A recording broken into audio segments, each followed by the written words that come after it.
You wake up, not because of an alarm, but because someone is already shouting in the compound. Wake up, you will be late for school.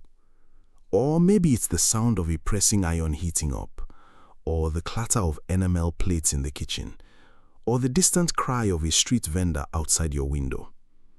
There is no phone beside you, no notification, no ringtone, just life already happening before you even open your eyes.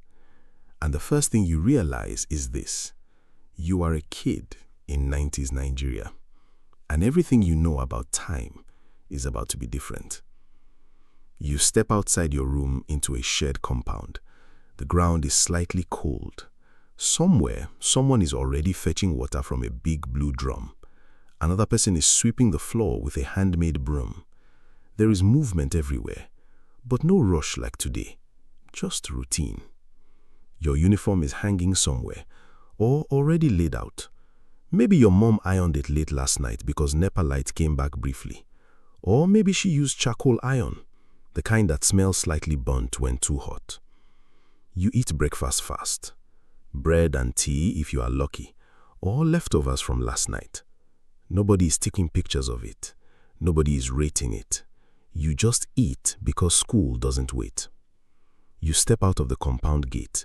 The street is alive. Okada riders moving fast.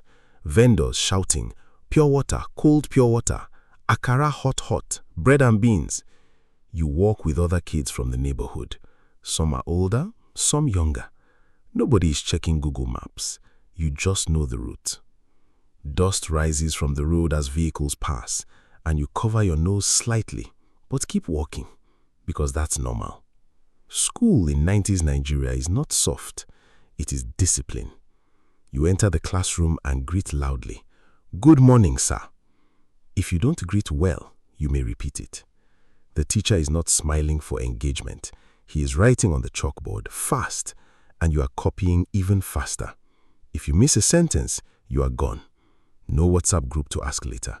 No send me notes. Just you, your book, and chalk dust in the air. Then comes break time, and everything changes. You run outside like your life depends on it. Football begins immediately. No referee, no proper boots, just dusty ground and energy. A ball made of whatever is available. Sometimes a real one if the school is lucky. You argue over fouls. "You pushed me." No be foul. Then 2 minutes later, you are laughing again. Nobody is holding grudges. Friendship resets instantly.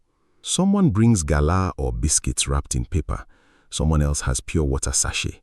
You share without thinking, because that's just how it works. School ends, but your day doesn't.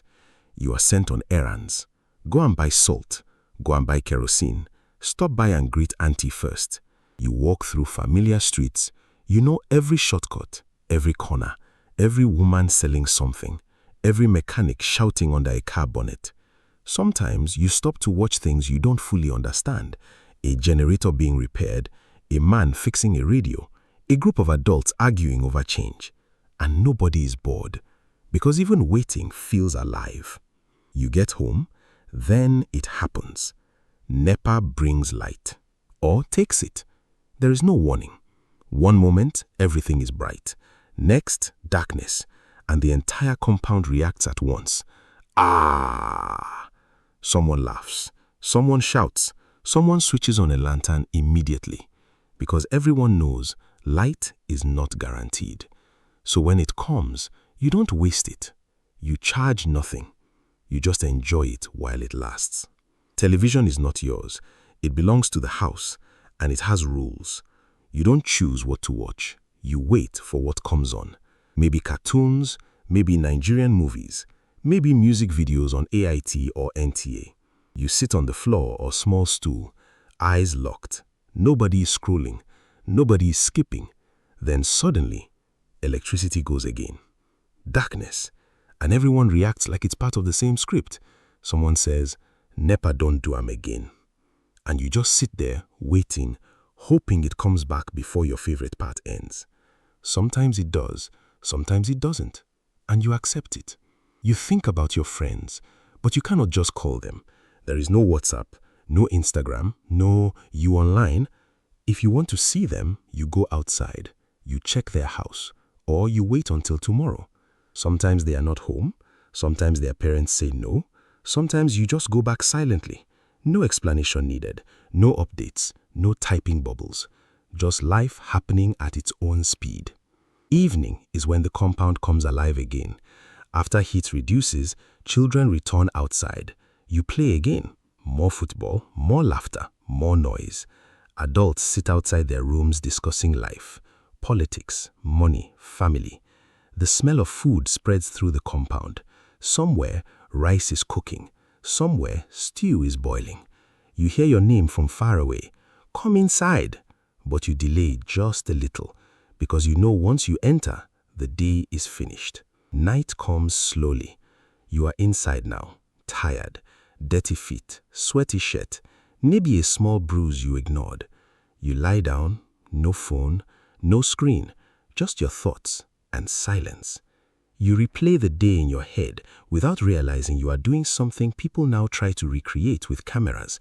You lived it fully, not for content, not for likes, not for views, just life. And maybe you didn't know it then, but those simple days were shaping you, teaching you patience, teaching you presence, teaching you how to wait without frustration. And now, years later, you sit in a world where everything is fast, everything is instant, everything is available.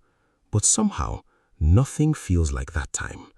Because in 90s Nigeria, you didn't just grow up, you lived every second of it.